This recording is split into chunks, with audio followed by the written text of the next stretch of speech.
For those who know me personally, it is not a surprise to them that Trails in the Sky is probably one of my favorite games of all time. It's just something about all the characters, as well as the overarching story that is told over many games, that just has me hooked to the franchise ever since the PSP days. So I decided that I would take on one of the most difficult challenges in the entire series. This is a story of how I beat Trails in the Sky FC on Nightmare difficulty while collecting all the chests, weapons, armor, quartz, books, and recipes. The ultimate goal? To complete the game before the remake comes out. There will be many failed attempts and resets along the way, so I hope you can all join me for the ride.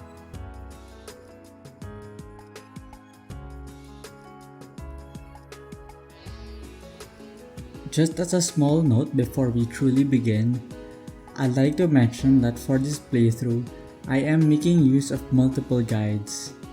As much as I'm not too fond of using them for games such as these, I felt that it was necessary due to the sheer amount of missables that we encounter throughout the entire game. If you would like to follow along, I've linked the guide in the description below. Big shout out and all credits to the makers of both of them.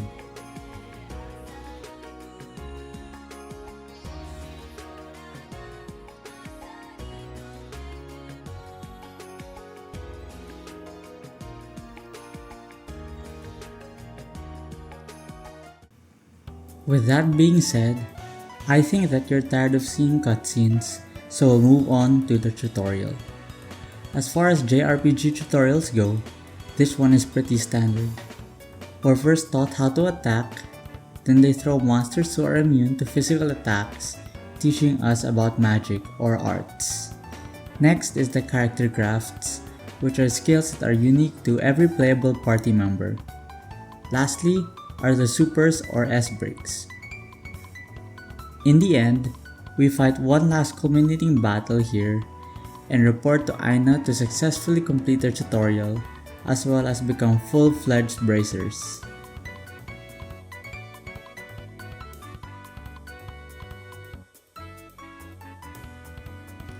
Before we leave the tutorial, I'd like to put the Nightmare difficulty into perspective just so all of you watching have an inkling of how hard it can truly become.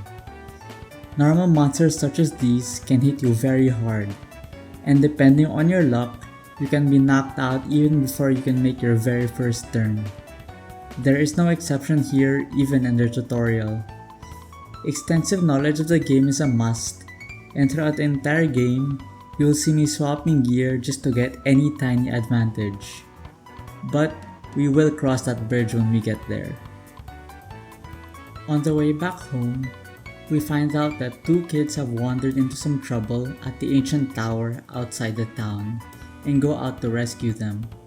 Sadly, I lost the footage of me traveling there and rescuing them due to me using Steam's game recording feature at this point, so you'll just have to trust me on this one. Our dad, who is also a bracer, gets called on a job, and now we are tasked with picking up where he left off, helping the townspeople solve their problems, as well as tons and tons of side quests. From this kid who lost a valuable stone, to defeating monsters terrorizing a farm. I can't obviously show myself clearing every objective, but I will make sure to include small snippets of each for your viewing experience, as well as this weird mushroom and medicinal supplies for the church. There's this monster extermination which may have cost me a few retries because I forgot it could self-destruct like that. Then, we are tasked with sparring with soldiers, which also proves to be difficult solely because of their damage output. Lastly, we changed the bulb of our road lamp. I'd just like to point out that there are different scenarios depending on who chooses to engage the monsters. Here I picked Estelle, but if you pick Joshua to fight them, you'll be prompted to remember the code to unlock the lamps panel because Estelle forgot it. After finishing all the side quests and reporting to the guild, we can finally move on with the main quest. Talking to Aina, we find out that the mayor has commissioned us for a task. Visiting the mayor's house, we find that we are to retrieve a crystal deposit from the head miner and give it to the mayor. We make our way to the mine, but while we are there, the place becomes infested with monsters and we are tasked with helping all of the miners escape.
Several crabs later, we bring the mineral back to the mayor to find out that it's going to be given to the queen for her birthday. Aside from that, we also meet a totally not suspicious student from the Royal Academy named Josette.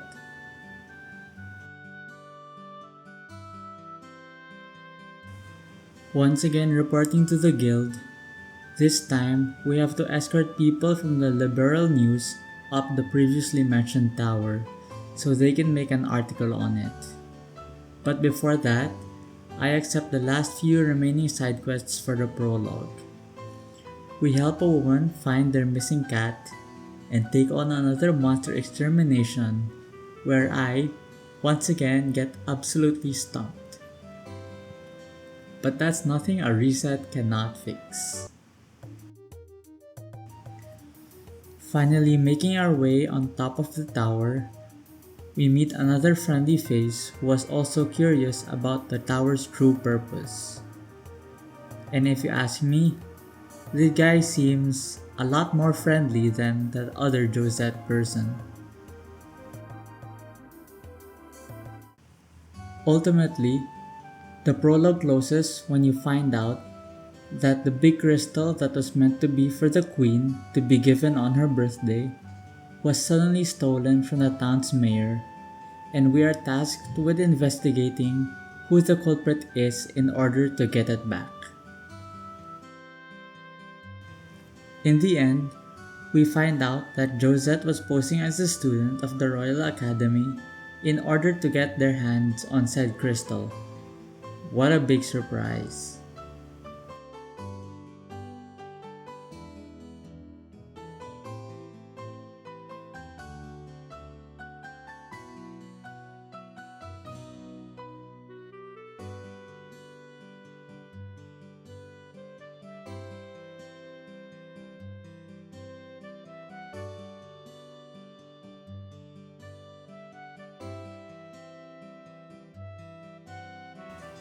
Then, we go on a wild goose chase to try and find her. First, we visit the hotel, only for the receptionist to tell us that she got on an airship this morning. Going to the port, we find out that no airship has left because all the flights have been delayed due to an unknown circumstance.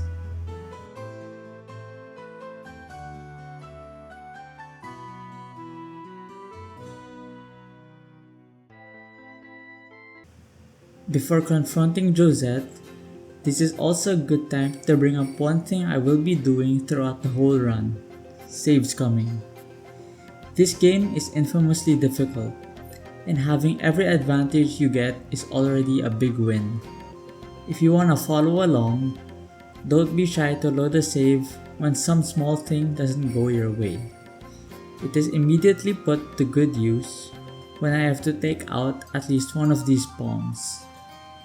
There is one kind of palm in every chapter, and yep, there is an achievement tied to them as well.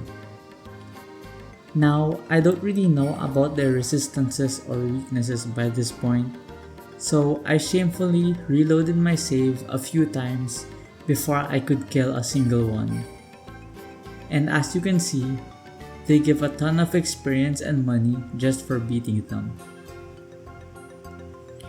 Another thing you'll see me doing is consistently filling up my CP to 200 before any major fight. Any of the characters' S breaks can be very crucial and are mostly the key to winning the harder upcoming battles in the later chapters.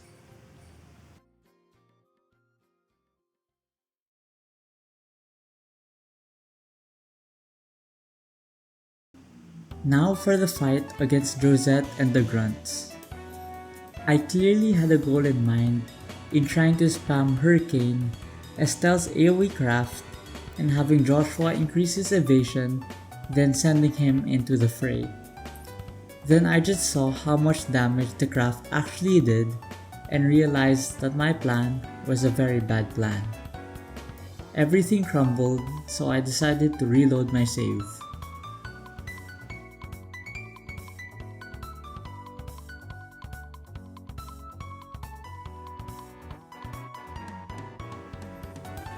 For my plan B, I decided to go with the old reliable arts, since that seemed to be the answer to most of my problems so far.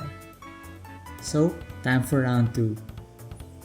Estelle is my main damage dealer, Joshua is my heal bot, and Shara to cast evasion arts on everyone.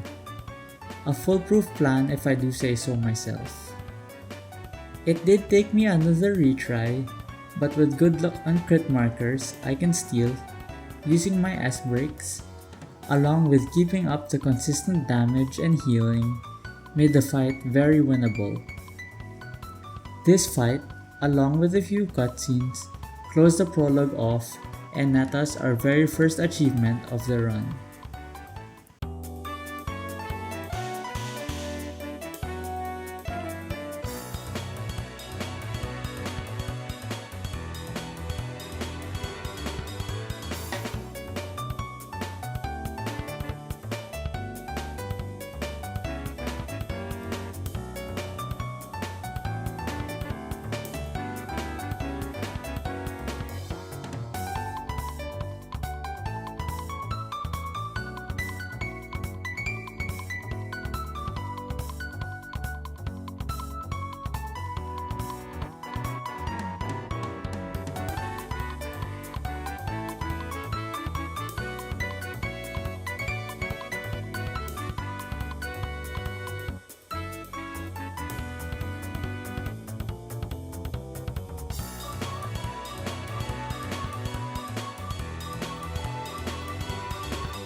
With the prologue done, I've yet to mention the multiple chests and all the missing collectibles that I picked up along the way.